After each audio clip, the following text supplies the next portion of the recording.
Could this modified jersey be the latest sanitized for your protection fashion statement when it comes to certain public schools in the months ahead? Well, maybe. Behind this fabric protector is the Indian head logo of the Chicago Blackhawks. Now, even though I'm a Leafs fan, I have to agree with those who believe that the Blackhawks jersey is the best NHL sweater ever. It's majestic, it's powerful, but according to the progressives, it's supposedly deeply insulting to natives.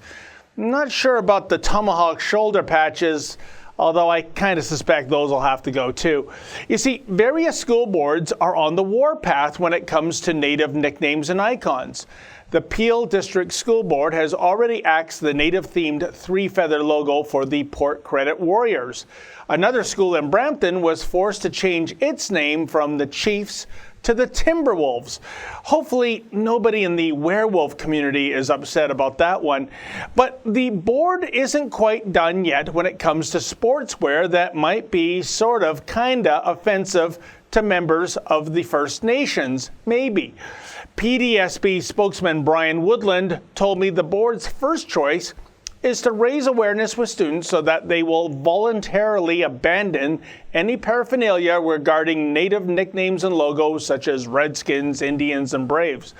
But if the carrot approach to eradicating native-themed sports jerseys doesn't work in the months ahead, then perhaps the stick will have to be implemented, i.e.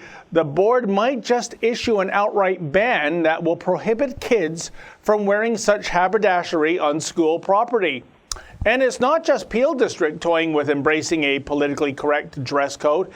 Back in February, the Equity Committee of the Toronto District School Board stated the following to Ontario Education Minister Liz Sandals, quote, "The use of pejorative Indigenous names, logos, and mascots is both an exploitation of Indigenous cultural, spiritual, and intellectual identity, and in many cases, a racist misrepresentation of that identity," end quote.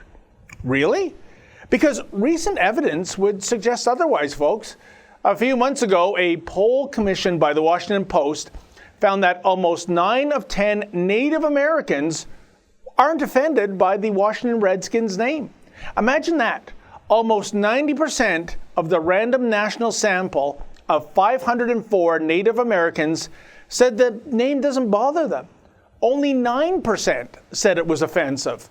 At the time, Redskins owner Dan Snyder said, quote, "The team, our fans, and community have always believed our name represents honor, respect, and pride.